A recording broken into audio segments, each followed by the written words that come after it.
A imprensa paulista está desesperada com o Flamengo, que vira o primeiro turno na liderança do Brasileirão. Falaram sobre os reforços do Flamengo. O Carrascal nem estreou. Tem a volta de De La Cruz, Pulgar e também do Danilo. E o novo pacotão de reforços do Mengão para o segundo turno.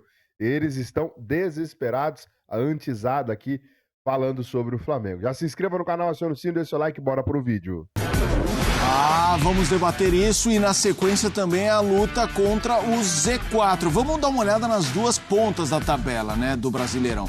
A gente chegou à rodada 19, mas há uma irregularidade grande de jogos. O Flamengo tem 18, o Cruzeiro tem 19, aí todo mundo no G6 com 17 de terceiro a sexto lugares. Flamengo 40 pontos, Cruzeiro 37, Palmeiras 36, Bahia 30, Botafogo 29 e o Mirassol tem 28. Aí a gente vai dar uma olhada na segunda parte. Depois a gente debate o Z4 e aí a gente traz toda a faixa dessa luta contra o rebaixamento. A gente começa com a luta pela ponta, Marcela Rafael. Pois é, deixa eu dar boa noite então para o André Kfouri e também para o Gustavo Zupac nesta segunda-feira. O André, é aquela rodada perfeita. Falando primeiro na parte de cima, a rodada perfeita também para o Flamengo, que acaba o seu primeiro... Ainda falta um jogo, né? Mas aí acaba ali na liderança, ainda tem o Palmeiras que pode alcançar, mas só o Cruzeiro perdendo do Santos em casa já dá aquele alívio, era quem estava mais perto do Flamengo. Boa noite, Marcela, boa noite a todos. Mais uma rodada em que o Cruzeiro desperdiça uma oportunidade, né? Deixando escapar pontos importantes em casa. É claro, quando você está brigando pela liderança, você precisa maximizar as oportunidades fora de casa, dentro de casa, contra times que são tão bons quanto você e têm o mesmo objetivo, times que não são tão bons e disputam outro tipo de campeonato, mas o Cruzeiro, que a gente apontou como o time do momento da semana, porque não dura mais do que uma semana, realmente o Cruzeiro continua, ele dá sequência a essa troca de postos. O time que mais empolga, o time que joga mais, o time que agrada, ou o time que é mais confiável. O Cruzeiro era uma dessas equipes até há algum tempo. Eu acho que depois desse fim de semana dá para dizer que o Cruzeiro sim passa por um momento de instabilidade. E as partidas de Copa do Brasil, contra o Ceará, pelo próprio Campeonato Brasileiro também em casa, mostraram um indício de um momento ruim. E essa última rodada comprova isso. O Flamengo respondeu muito bem à eliminação na Copa do Brasil, né? O jogo contra o Mirassol, muita gente pode ter imaginado, pode ter enxergado como um jogo fácil, simples, porque independentemente da campanha que o Mirassol faz, se você vai ao Maracanã, você tem que sentir o primeiro jogo do Mirassol, né? Sim. Disputado no Maracanã. E é um clube centenário, o Mirassol, para o tempo que levou. Extremamente tradicional, uma partida, uma ocasião de extrema importância, né, para a história do Mirassol.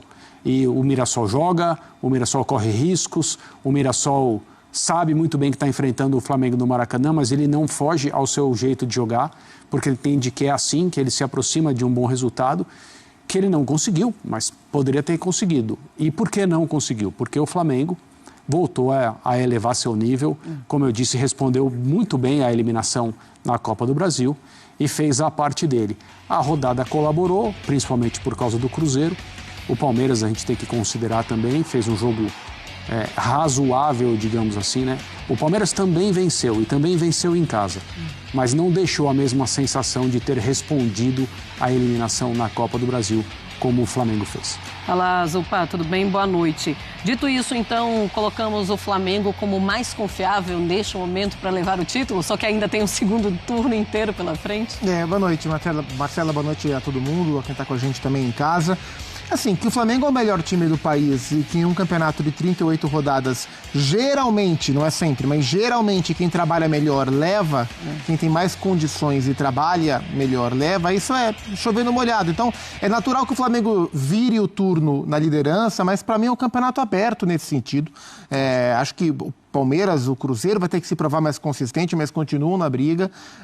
De quem está disputando assim na parte de cima, eu vejo o Botafogo com potencial para entrar nessa briga se a brecha existir e ele embalar. Acho pouco provável que o Bahia tenha uma arrancada para tal, ou o Mirassol, ou outro time, São Paulo, quem vem depois. O Botafogo eu vejo como candidato a subir.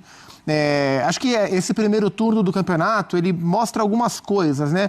Uma fotografia, quando a gente olha para os primeiros colocados, a gente vai falar sobre os times lá de baixo também há uma fotografia ali. Mas quando a gente olha para os 5 primeiros colocados, eu vou tirar o Mirassol da conversa, porque claramente o Mirassol é a grande surpresa da competição, né? Na 6ª colocação, um debutante na primeira divisão. Quando a gente olha para os 5 primeiros, a gente vê um padrão de comportamento administrativo dos clubes, né? E isso mostra o que vai ser o futebol brasileiro a longo prazo mesmo. A gente tem Flamengo e Palmeiras, potências bem administradas, e 3 SAFs. Vai ter pouca brecha para intrusos na briga real por um título tão difícil e de um campeonato longo e de uma maratona como é o futebol brasileiro. Então são 3 SAFs de perfis completamente diferentes. A SAF de um torcedor, a SAF de um milionário estrangeiro e a SAF de um estabelecido grupo de administração esportiva pelo planeta inteiro. Mas vai ser pouco provável que alguém que não seja desta natureza ou destas naturezas entre a valer numa briga no campeonato de 38 rodadas. Não por acaso os demais grandes estão para baixo. Então, nesse duelo entre boas administrações, a gente tem Flamengo, Cruzeiro e Palmeiras hoje na briga, Botafogo podendo entrar com todo respeito ao que o Bahia e o Mirassol ou o São Paulo podem fazer. No geral, me decepcionou um pouco o nível técnico do primeiro turno. A gente vem elogiando, o futebol brasileiro vem melhorando, mais investimento, mais organização, seja via SAF ou não, melhores jogadores, melhores times. Eu esperava um nível técnico melhor. A gente viu, assim, eu não vi todos os jogos, vi boa parte deles. A quantidade de grandes jogos do primeiro turno foi menor do que eu esperava. A gente pode discutir os vários motivos que levam a isso. Mas em termos de nível técnico, não foi um campeonato, um primeiro turno correspondente ao que eu esperava que fosse. Ainda nesse debate da ponta do Brasileirão, a gente traz números do Cruzeiro, né? Que chegou à liderança, depois perdeu a liderança e oscila, né? Primeiros 4 jogos, o Cruzeiro nas 9 partidas após a pausa do Mundial de Clubes. Nos primeiros 4 jogos, 3 vitórias e 1 empate, 83,3% de aproveitamento, 10 gols marcados, 1 sofrido. Isso é absurdo, né? Em 4 jogos, teve ali um saldo de mais 9. Últimos 5 jogos, 2 vitórias, 1 empate e 2 derrotas. Importante dizer que as 2 derrotas em casa, uma para o Ceará, outra para o Santos, em dinâmicas de partida parecidas, né? Viradas e tudo mais. 46,7% o aproveitamento, 6 gols pró, 4 gols contra. André, você tocou nessa coisa do melhor time da última semana e tudo mais, a gente sabe que isso é recorrente no futebol brasileiro. Mas quanto a essa amostragem recente do Cruzeiro, no enfrentamento de longo prazo contra Flamengo e Palmeiras especialmente, faz com que você imagine, sim, o Cruzeiro vai ser um protagonista, mas por essas e por outras, ele hoje é um time que corre por fora ao invés de um favorito ao título brasileiro. Eu acho que sim, corre por fora. E eu nunca enxerguei o Cruzeiro como um candidato tão pesado, digamos, quanto Flamengo e Palmeiras, mas a gente imaginava, eu acho que a torcida do Cruzeiro também, que aquela ascensão que começou antes da parada para o Mundial de Clubes ia continuar. O Cruzeiro não continuou se desenvolvendo, né? O Cruzeiro não conseguiu repetir o padrão de atuações que o levou, por exemplo, a vencer o Flamengo em casa, lá atrás, né? Antes do Mundial, com autoridade no seu jeito de jogar, a sua proposta, desarme próximo da área do adversário. Foi assim que o Cruzeiro abriu o caminho para aquela vitória. E, né, o Flamengo perde pouco, leva poucos gols. Dessa vez, assim como aconteceu no jogo da Vila Belmiro, quando perdeu para o Santos, aquela noite em que o Neymar fez o gol, foram derrotas merecidas. Elas se explicam pelo rendimento, né, dos times em campo. Nenhuma delas foi acidental. Mas o Flamengo é quem melhor joga, né? É quem melhor defende, é quem melhor ataca, né? E é quem tem mais pontos. Até agora, é uma situação muito clara do melhor time, em teoria, se comprovando em campo. O Palmeiras vive uma situação de dúvida em relação a tudo. Como está o Abel, como está a diretoria em relação ao Abel, como o clube vai responder ao vandalismo de que foi vítima nas últimas horas. Esse é um problema que não é do Palmeiras, é um problema que a gente mostra aqui há muitos e muitos anos. E nos últimos anos sempre com a ressalva de que em algum momento, infelizmente, uma tragédia vai acontecer. e no dia que acontecer não vai adiantar as autoridades simularem eficiência ou demonstrarem urgência, porque elas não estão fazendo isso agora, elas não estão fazendo isso desde que os ataques passaram a ser mais numerosos e mais perigosos, né? Realmente essas pessoas não estão preocupadas com as consequências desse tipo de ação. E elas vão conseguir fazer alguma coisa muito grave, infelizmente. Isso dito, o Cruzeiro é um time que precisa continuar dando passos à frente no seu desenvolvimento coletivo. As peças estão ali. Coletivamente, o Cruzeiro tem dificuldade para propor jogo, e isso ficou claro nas partidas em que ele desperdiçou pontos no Mineirão. Ele prefere ser atacado para ter espaço. Eu acho que isso é natural na formação de uma equipe e passa também pela maneira como o seu técnico entende que o Cruzeiro deve jogar, é evidente. Mas é um modelo que ainda precisa melhorar para o Cruzeiro ser considerado candidato a troféu. Mas estar lá em cima quando o campeonato terminar, eu creio que é o objetivo do Cruzeiro e não é um objetivo fora do seu alcance. É assim que o Cruzeiro deve enxergar mesmo o Campeonato Brasileiro. Zupa, mas como você interpreta a oscilação do Cruzeiro? É um time que ainda não está pronto? É um time que precisa ser mais maduro?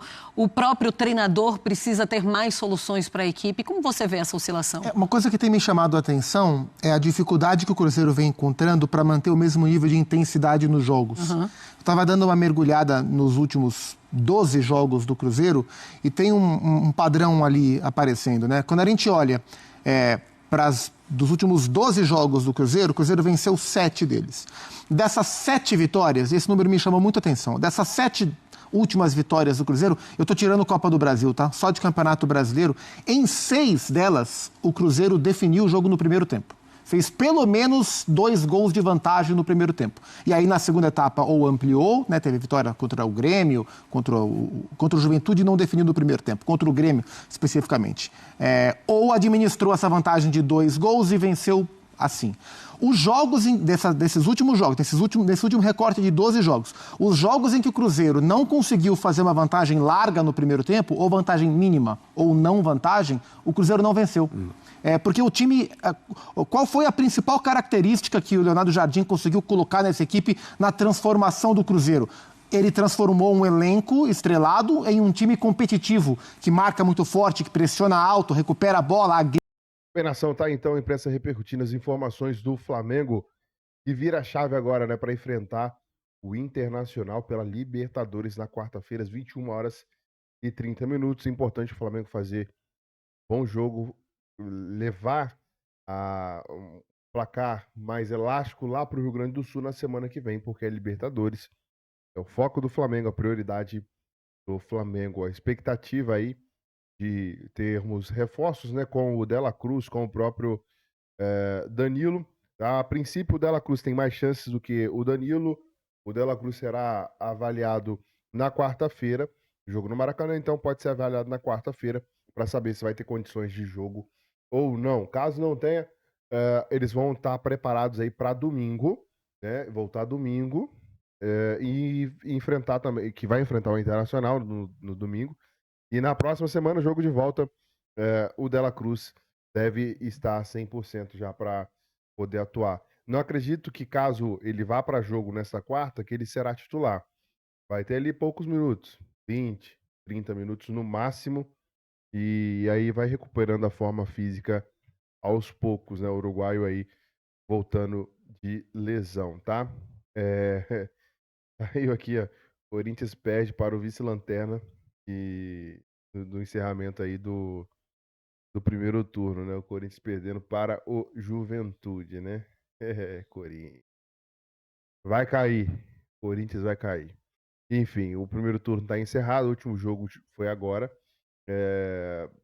E ficar as equipes, né, que precisam regularizar os jogos. O Palmeiras tem 16, o Flamengo tem 18. O Flamengo tem 18, o Palmeiras tem 17. As equipes que têm 17 também tem algumas outras aí. Enfim, o Flamengo é líder do campeonato. Domingo tem Campeonato Brasileiro. O Flamengo vai enfrentar o Internacional. E na Libertadores, o Flamengo também enfrenta o Internacional nessa quarta e na quarta que vem. É quase um campeonato gaúcho para o Flamengo nessa semana, nesses próximos 3 jogos aí, né? Já se inscreva, acione o sino, deixe seu like e até o próximo vídeo.